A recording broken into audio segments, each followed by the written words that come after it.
Hey everybody, thanks for tuning into the video. This is Troy here. Well, most of you know who've been with me for a while know that I live in Florida, and Florida's a great state to be a gun owner. If you're a concealed weapons holder, a great state to be into as well. We've had the what they call the stand your ground law for a long time. Some states call it, the Castle Doctrine. But the stand your ground law, I'll just show it real quick. The quick down and dirty version is Florida Statute 776.012, and it states a person is justified in the use of deadly force and does not have a duty to retreat. Keyword, does not have a duty to retreat if he or she is reasonably believes that such force is necessary to prevent imminent death or great bodily harm. So you don't even have to be in fear for your life. If you're in great bodily harm, like George Zimmerman felt that he was in great bodily harm, great bodily harm was being done to him. Actually, he was justified in shooting Trayvon Martin, and he was found not guilty by a jury of his peers, and people should leave it alone. But of course, they won't. They wanted to use stand your ground law and ask for it, and that would have just stopped the trial, no trial whatsoever. And that's how it works. If it goes before a judge. And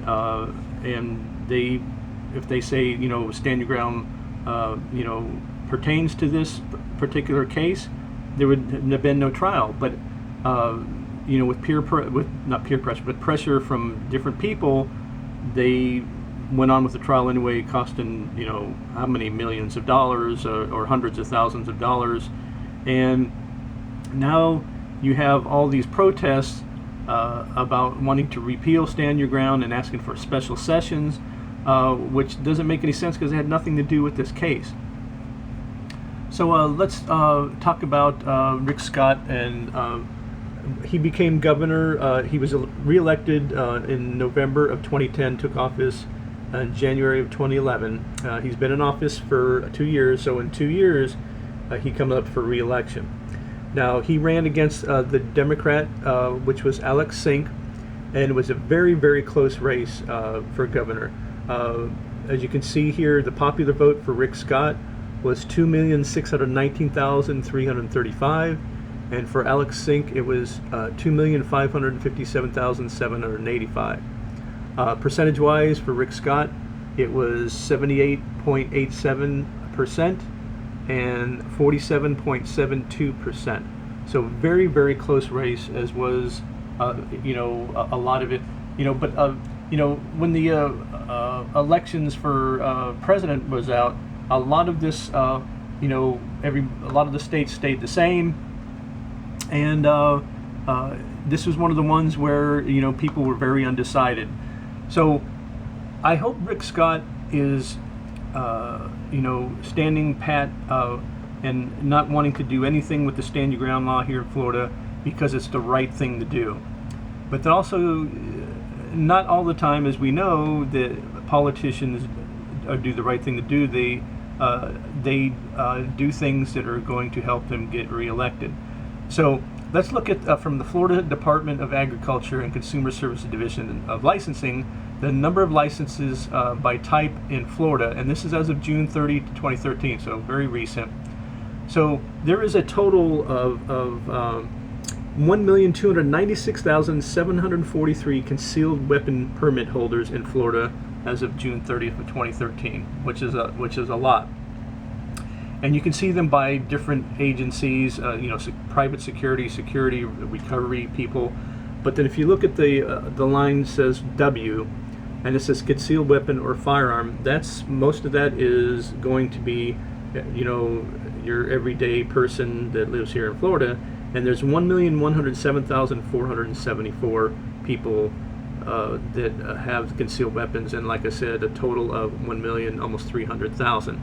So if Rick Scott wanted to, change or repeal the Florida Stand Your Ground, he would be, pretty much committing political suicide, because you can see, what is it? He won, by small percentage, and what was it? 43, won by about 65,000 votes, and you have 1 million, over 1 million to almost 300,000 concealed weapons permit holders. There would be political suicide. Plus, that doesn't count on, it doesn't count how many people here in Florida, law-abiding people that own guns for protection in their homes, in their businesses. Like I said, he would be committing political suicide. He would definitely lose the re-election on that case. And also, well, people will say, well, all the protesters and all the people would get together and they would vote for the other candidate. Well, and most of the people that are doing the protesting, if you look at statistics, don't vote at all. When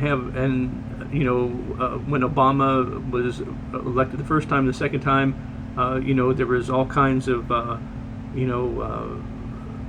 groups getting together to try to get different minorities and people to vote because they would vote for Obama, but for some reason, they wouldn't go vote, or they didn't have transportation. So, like I said, it would be political suicide for Rick Scott to change or repeal the stand your ground law here in Florida. And I hope, like I said, I hope he's doing it for the right thing, which is because the people of every state, but also where I live here in Florida, have the right to protect themselves from people that you see every day on the news that are trying to, rape, rob, murder, break into your home. I mean, everything. And we have a right to protect ourselves. And the laws are in place, and not all the times are the laws, done correctly, or are they followed correctly? But it's a right and just law, and nothing needs to happen with it, so the people can protect themselves from criminals. And usually, criminals have guns too as well, so we have to be able to protect ourselves too as well. So that's the video. Let me know what you think in the comments. Please give a thumbs up if you like the video. As always, thanks for everybody's support, and thank you very much, and we'll see you next time.